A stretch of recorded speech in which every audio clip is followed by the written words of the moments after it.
So what does good crisis management look like in financial services? Well, I think let's just start, what does good crisis management actually look like? And I think it comes down to one thing. You put the right attention on the right problem at the right level, and then you take it back the moment it's not needed.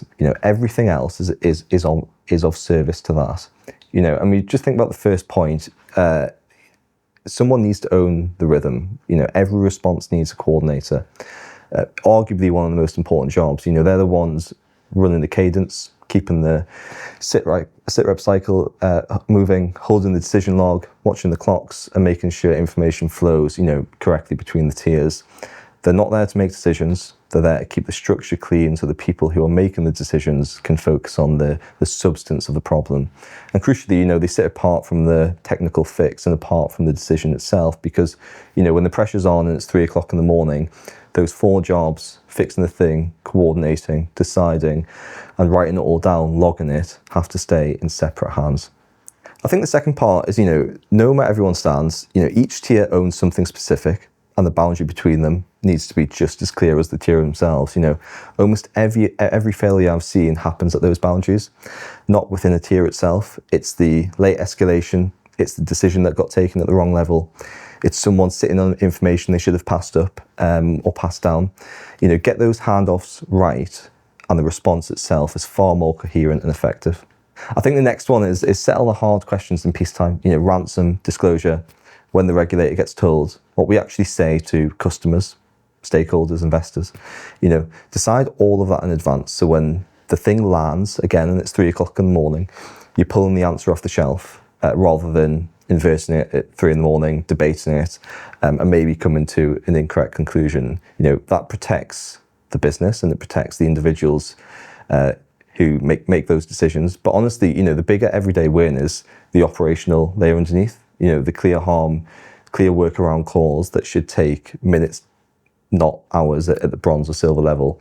Sort both out and you get the bulk of your decisions happening inside delegated authority where they belong, and not by judgment at 3 o'clock in the morning.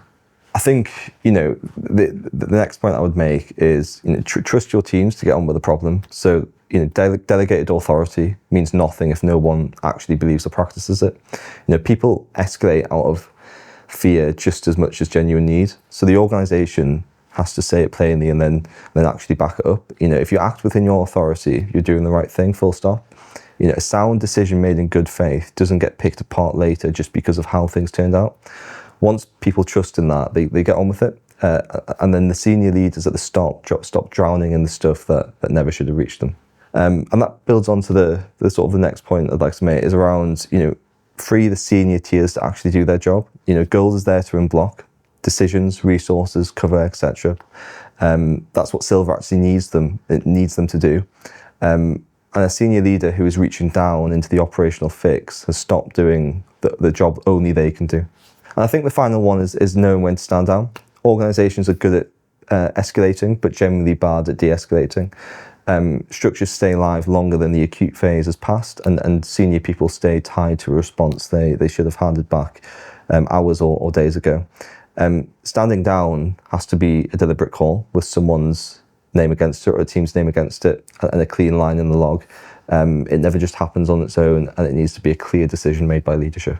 Crisis management does not depend on heroics. It depends on structure, clear roles, and the discipline to hold the line when it's hard and let go once it's done.